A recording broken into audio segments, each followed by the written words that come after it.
Thank you for listening to Footnotes, a Fellowship Mosaic podcast. This is a space for us to dig deeper into Scripture, what is happening in our community and culture, and continue the conversations we start on Saturday nights. We're excited to have you join us as we pursue truth, holiness, and redemption together.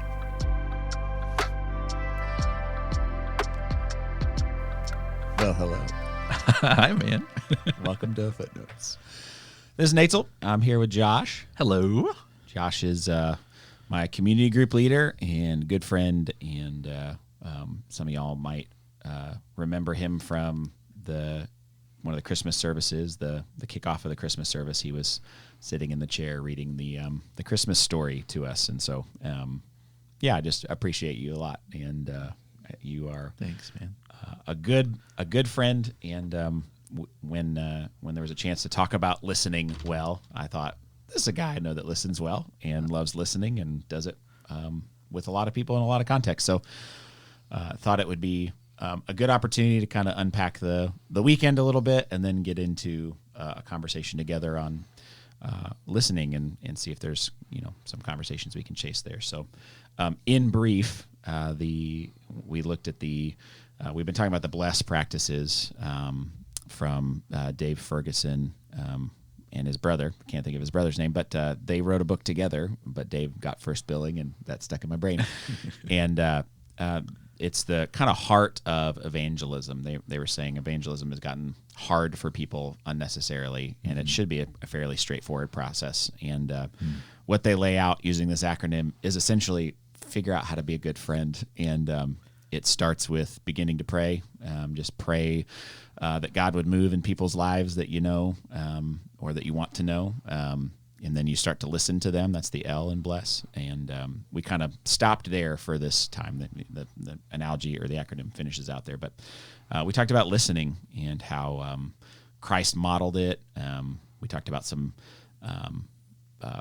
impediments to listening, like noise, some needed parts of conversation, like making space for silence and reflection. We actually chatted for a while. I talked to somebody I hadn't talked to for a long time. Their daughters were growing up in the elementary ministry when I was leading that, more kind of hands-on. No way. And then met a brand new guy second hour. That was really fun. He's been around for a little bit. I just hadn't met him yet, and he was sharing his testimony. It was really powerful. So did you have a good convo Saturday? After you gave us that prompt, we got to turn, my wife and I, Miriam and I, got to turn to and meet a new couple to Mosaic. I think they're newly married, as I understand it, and so it was really wonderful to get to know a new couple, as well as just kind of hear about those first few months of marriage, which is always exciting, as we've been married for about 13 years, and so really just wonderful hearing those new stories. I love them. That's fun.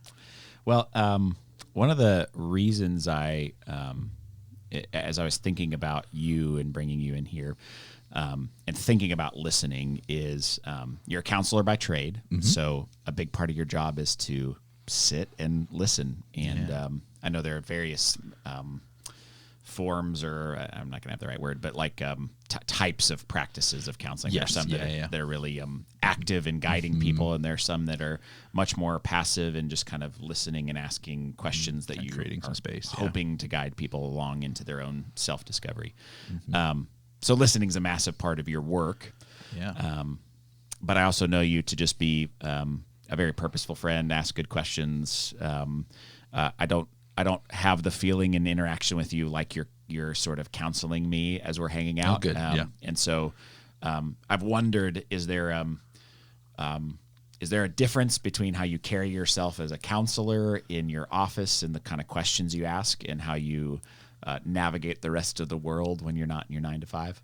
Yeah, that's a great question. The thing I notice the most, which I appreciate hearing too, I think a lot of people, when they find out someone's a counselor or or a pastor, they bring a lot of, okay, have you been judging me or analyzing me this whole time? I get a lot of apologies for any sort of slightly crude things people say. And Right. I'm like, if you knew, we're fine. You're great. Yeah, same on the counseling end too. It's like, no, I'm not doing any kind of analysis right here. And like you said, they're different. I like to say there's different kind of flavors of counselors out there and counseling modalities and theories and things. So I by no means represent all of counseling. Yeah, I know. By any means, but just the one thing I've noticed for my flavor of counseling is in my day-to-day life as I get to listen to a good friend like you, Matt, or as I'm listening to my own kiddos, because I work with kiddos in counseling in a large part there. And so as I listen to my own kiddos or friends or Miriam, my wife, there is not necessarily a underlying goal that we're like moving towards. Yeah. Like there's not a, as there is in counseling. Like in counseling, I'll ask questions or leave space or reflect with that listening ear and my listening presence. But they're, my clients are there for a goal, and they want to grow in a way or help overcome something, and they're doing a lot of good hard work. And so we have an underlying goal there. What with you and I, as we Matt, you and I just sit and talk and listen to each other. I'm not trying to get you to a certain place in your life or anything like that. And it's almost like I get to be, this just popped in my head, kind of like we're rafting down a river, that kind of thing. Okay. And as a counselor, maybe I'm in my own kayak, kind of coaching and kind of teaching and pointing out maybe obstacles, things like that. Yeah. But in friendship and relationship outside of the counseling office, I get to be in the boat with you. Yeah. And we're kind of doing this together and, figuring out as we go along kind of thing. Yeah. We're probably gonna die on that river because neither of us. Neither. Yeah, I'm not a rafter. Yeah. Of all the analogies, I don't think I've ever set foot in a kayak yet. It's good. Is it in the? I would assume then with a clear goal that you're kind of working toward with a person, that there are lots of interesting things that come up that you as an individual would want to chase, but if it's not kind of goal oriented, you're like, man, they said a thing that's actually like tied to a thing that I deeply love, and I would love to like just riff about that for an hour, but I probably need to let that lie. Yes. Yeah. All the time. Absolutely. Okay. And especially as I work with kids, and they'll have seen a new movie that I like, because I'm just a big kid, and so they'll see a new movie, it's like, oh yeah, like that. And sometimes, but even if I do chase that for a moment, it is still with this mindset of like, what are ways in which this leads us to our goal? Even my curiosities, how do they help shape how he knows himself as my client, even with the movies we watch, but I mean, if any of y'all that are listening, we're ever a fly on the wall in our small group with our guys, we chase so many rabbits all the time. So That's good. That's good. Yeah, you mentioned curiosity, and I know we kind of were chatting about what we might talk about today, and that word came up, and it's something I think I value as well. So I kind of want to hear your take on it, and then I'd love to, I don't know, fill out the space. Why do you think curiosity is an important part of listening? Yeah, it is. It removes the assumptions that we bring into a conversation. A lot of you mentioned the different kinds of noises that get in the way of listening on Saturday, and curiosity lowers the volume on all of those noises, because when we're curious, we're not. As we listen to a friend, or listen to someone we're mentoring, or listening to someone who's mentoring us, or listening to our family members, when we're curious, we're not coming in with a sense of like, okay, I think I know where this conversation is going, so I'm going to start thinking about maybe some tools to help with, or I'm going to start thinking about how I have a story, or I'm not going to maybe like, oh, I went through that kind of thing too, and here's what I think you should do or whatnot. Like curiosity really joins with the other person, whether it's our kiddo or our spouse or a friend, joins with them as they're wandering through life, and it's this shoulder to shoulder kind of like, hey, we're looking at this part of life with open eyes, and it like, if I may, like the passage on Saturday where there is this man who's there and asking for help, and people are ignoring.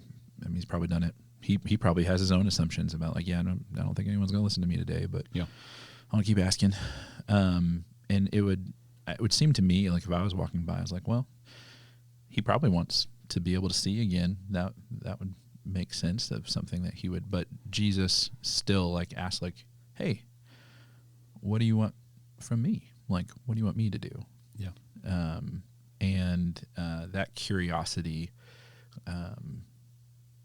man, I can only imagine that man kind of turning and maybe even with just like a raised eyebrow, like, well, I want this, like being able to say it out loud. And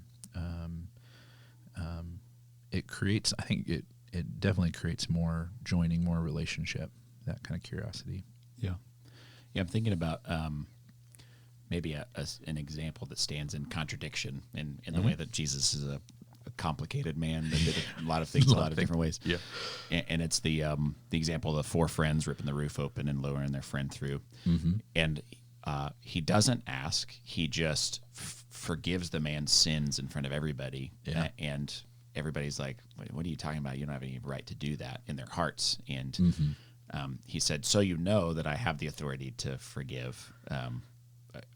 Like, go ahead and take up your mat and walk. Get up and walk, yeah. And there's something profound about the, like, could that have stopped at that halfway point? Like, I've forgiven you, but I've not healed you. Your friends carry you back out of here. Mm-hmm. And that is a good and just and worthwhile, like, conclusion to this story. Would it have been more profound if the blind man had said, I want the forgiveness of God, instead of I want to see? And, like, would this have been an opportunity for him to say, like, I've not seen such faith in all of Israel, like he says to others. Yes, to others, yeah. So I don't know, that kind of, like, curiosity to me in the story of, like, maybe he's prompting because there's an expected response that the man actually gives, but he could have surprised everybody there and said something contradictory to that. And I think about, like, the curiosity that would have been elicited by the crowd seeing, like, I mean, there's like, hey, he can't do that. Yeah. Can he? Like it turning to curiosity, which leads to, like, I want to get to know this guy more. Like, I wonder. That's my curiosity. Yeah, it's good. It's good. I was a camp dad out at Camp War Eagle this summer. Spent a lot of summers there when it first opened, and it was a really meaningful place to me. And to go back and, like, take care of homesick kids and stuff, so fun.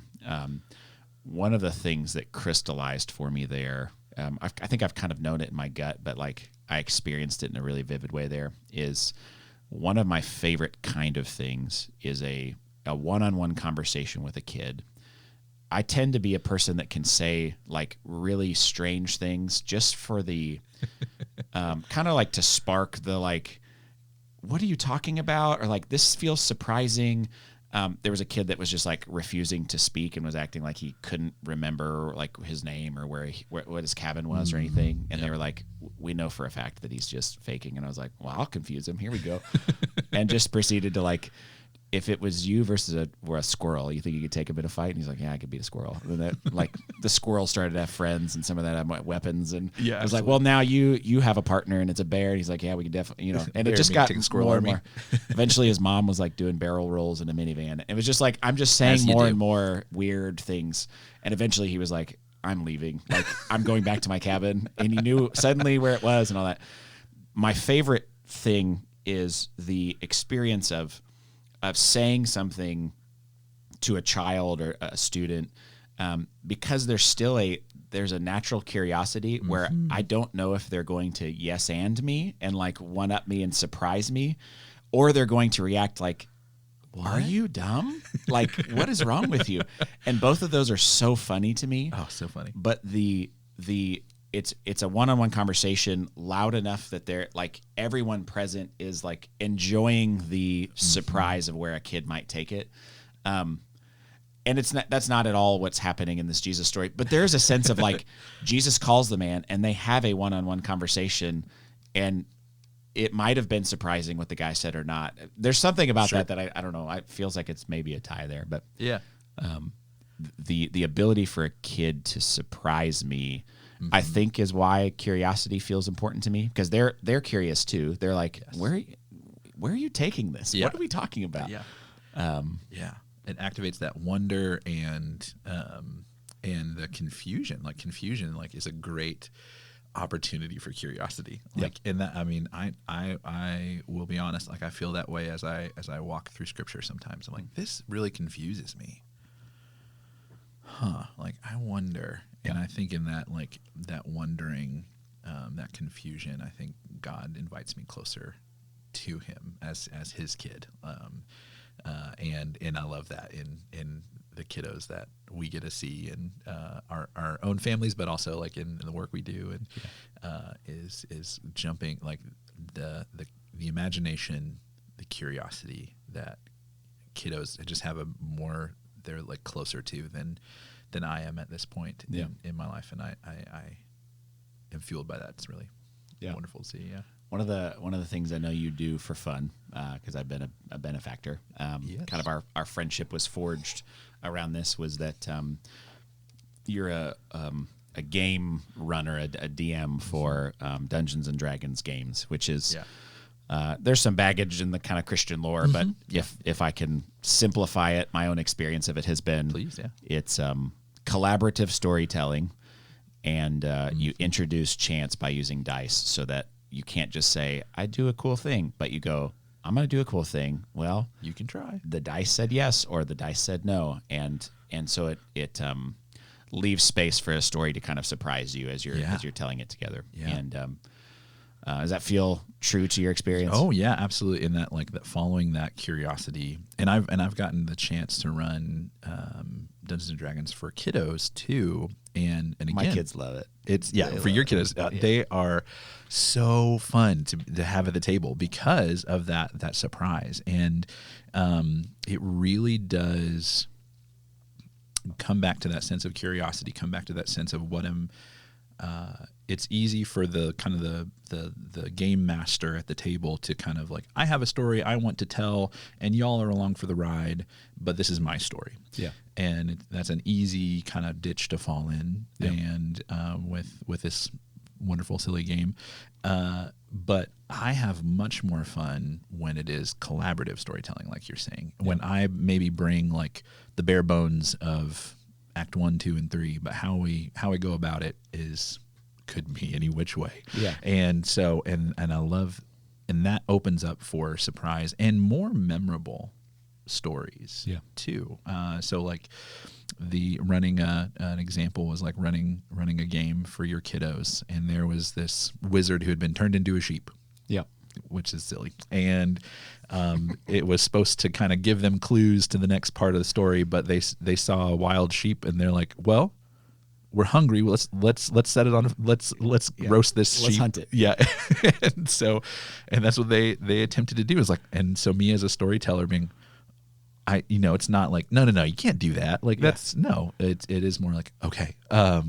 So you go to attempt to do this, and it leads to some really, and that's of that story. That's probably the most memorable part of that story for me when we did that little collaborative story. I mean, when we came back and played another time, that was what they all referred back to. Is like, do you remember when we messed up your whole story because we tried to kill the main character at the very beginning? Yeah.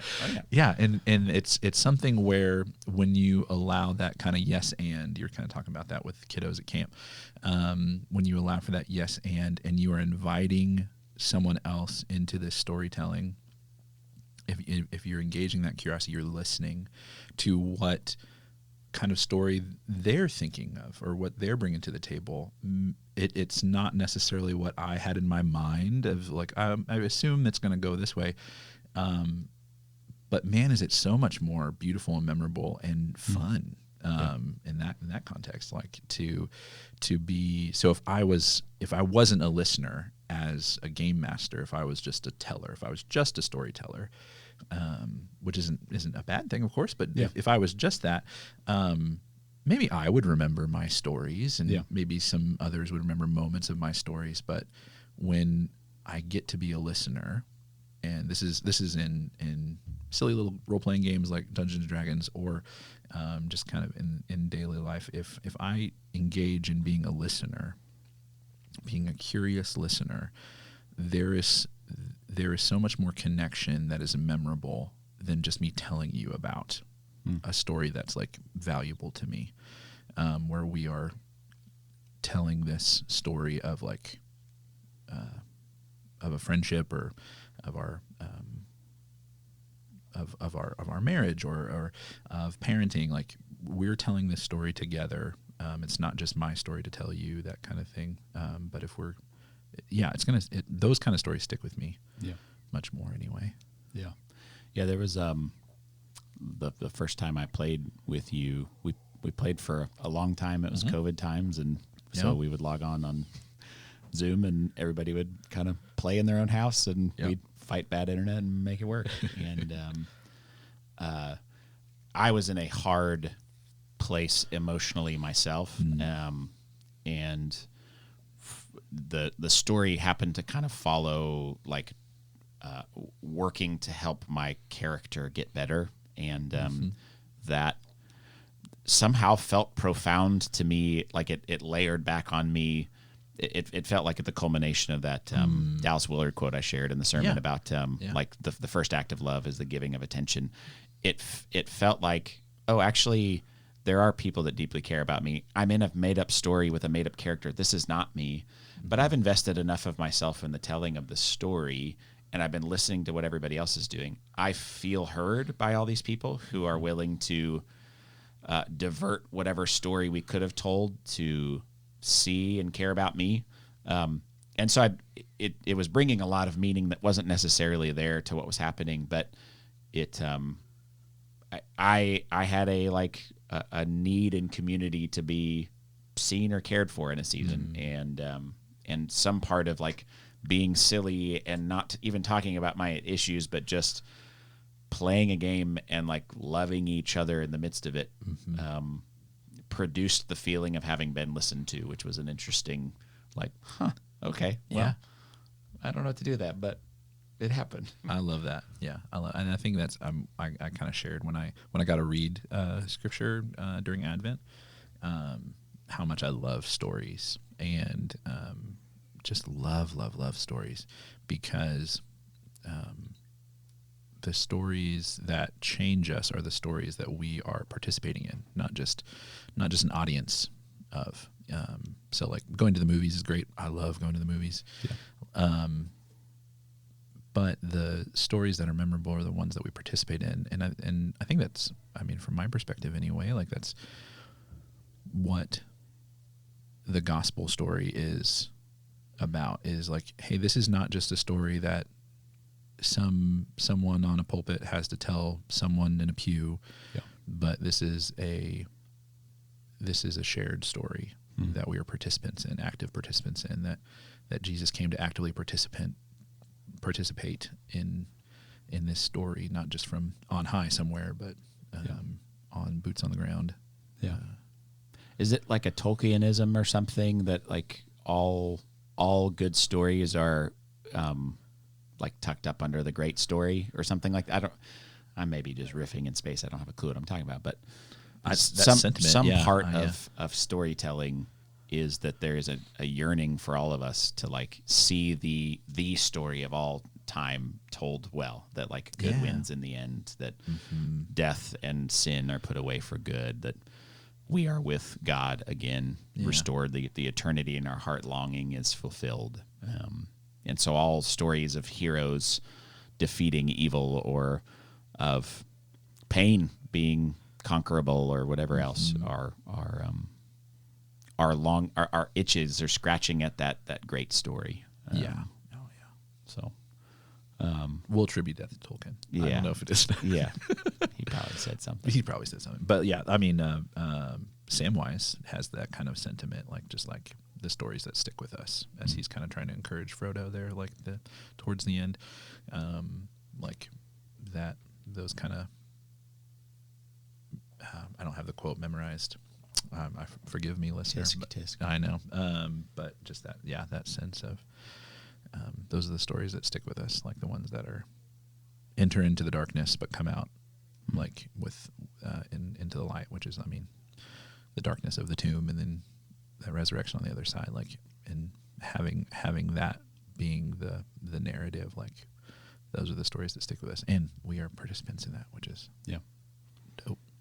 Maybe it's a new year and people have new reading goals or new, like, I'm gonna watch a certain amount of films goals or stuff like that. Are there any stories that you feel like are that fit that template of like these point my heart well toward greater story? Anything that you would just throw out a recommendation of? Oh man. Oh, okay. So the next hour will be just me talking about good stories. I mean, it's hard to go wrong with Lord of the Rings, which I know has been referenced by many of the staff members here before. But I mean, just that any kind of high fantasy kind of stirs my heart. There's another.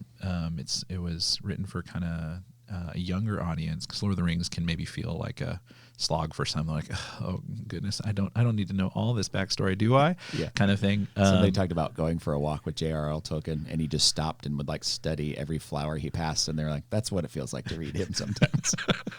Yeah, absolutely. And so maybe something more accessible. There was a series called The Chronicles of Prydain. Okay.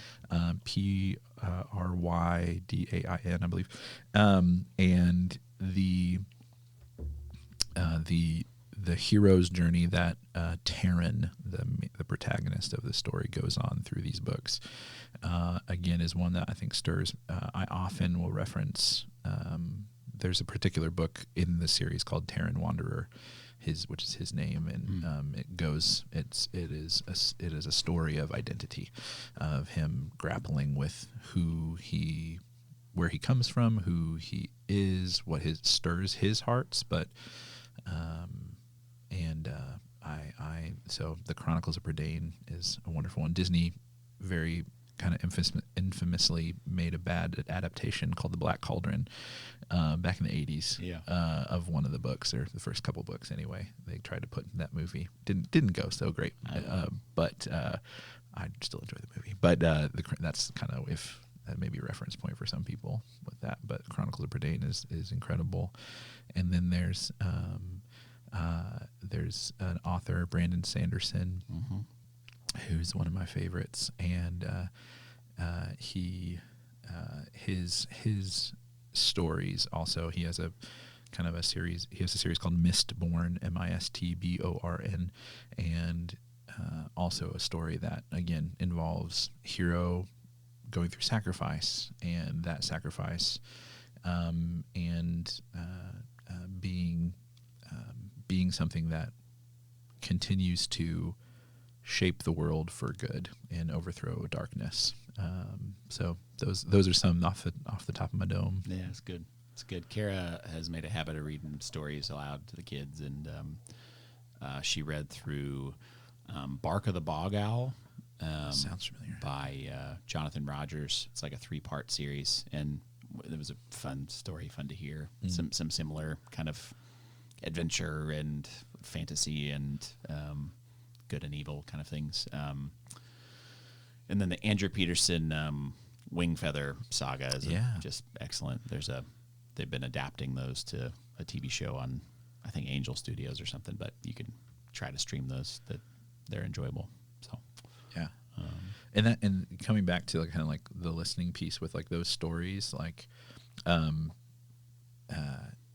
I think it's easy for like because a lot of those are fantasy genre, and I think fantasy genre can be one for some people. Like we go in a little skeptical, like you're just like, what is this world? Like, what is this political system or magic system or whatever that this author has created, but we go in with curiosity. It's like, oh, I wonder what they're going to do with this. Yeah. Allows us to kind of go along for the ride. So even like, no matter what someone's like reading this year, you know, if they're reading or watching or whatever, you know, with curiosity, yeah, it just makes for a much more enjoyable experience. It's good. It's good. Well, thanks for chatting with me. It's Dude, my fun pleasure. to hang. Anytime. And pray that you're blessed, Mosaic. Just considering what it looks like to listen. I didn't hit any of the cutting room floor stuff. There's all kinds of interesting things. You can Google the dead face experiment, where people just purposely don't respond. Like in active listening, you're nodding your head and you're smiling and things, and dead face is just like, I'm going to give you nothing, and it is It's so uncomfortable. so frustrating. My brain cannot handle it. Yeah. Yeah. Yeah. You just start to stammer and things. There's a video, another one called It's Not About the Nail. And just like the desire to step in and fix rather than just hear and listen. There's a conflict there, even if the need feels obvious. I was going to talk about a fight that I had with Kara where I just spent way too much time asking, how are you? And what I thought was, I was saying like, hey, the floor is yours and I'm all ears. What do you want to tell me about? And she's like, if you love me, you would ask a good question that I would like be prompted to reflect on. So I've learned to be a better question asker as a result. Yeah, that's a skill that is hard earned to be a good question asker. Yeah. So anyway, we love you. We do pray that it's a year of us just joining God where he's already at work and listening well to people, that they would feel heard and feel known, and so then they would feel loved, and that love would connect to the great source of love, that we would see people come to know him and love him as a result of our day-by-day movement in and through Northwest Arkansas and out into the world. So we love you, and we're praying alongside you for all that God might do this year. Be blessed. See you.